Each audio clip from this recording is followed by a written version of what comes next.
আরে কাঁচা আম শেষ হওয়ার আগে এই পাতুরিটা একবার অবশ্যই বানাও। কচুরলতির আম পাতুরি।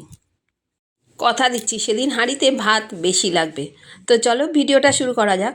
কিছুই না, প্রথমে কচুরলতিগুলো ভালো করে ছাড়িয়ে নুন মাখিয়ে 15 মিনিটের জন্য রেখে দেবে। তারপর একটু ভালো করে সেদ্ধ করে নিতে হবে। এই প্রসেসে করলে গলা চুলকানোর ভয়টা থাকে না।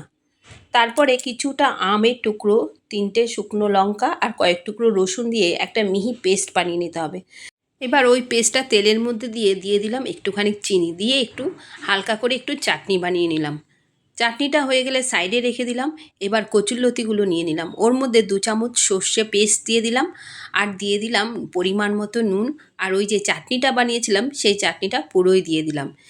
এবার কালারের জন্য অল্প অল্প করে অল্প একটু হলুদের গুঁড়ো, অল্প একটু লঙ্কার গুঁড়ো দিয়ে দিলাম ওপর থেকে আর একটু সর্ষের তেল। ভালো করে সর্ষের তেলটা দিয়ে একটা স্পুনের সাহায্যে মশলার সাথে কচুরলতিটা ভালো করে মাখিয়ে নিলাম। এইভাবে মাখানোর পর একটা টিফিন বক্সের মধ্যে দিয়ে দিলাম। ওপর থেকে একটু নারকেল কোড়া দিয়ে দিলাম কয়েকটা চেরা কাঁচা লঙ্কা। তারপরে আবার একটু সর্ষের তেল দিয়ে টিফিন বক্সের ঢাকনাটা আটকে দিলাম। তারপর ফুটন্ত ভাতের হাঁড়িতে টিফিন বক্সটা বসিয়ে দিলাম। বসিয়ে ঢাকনা দিয়ে দিলাম। দেখো, এইভাবে আরও 15 মিনিট ফুটিয়ে নিলাম।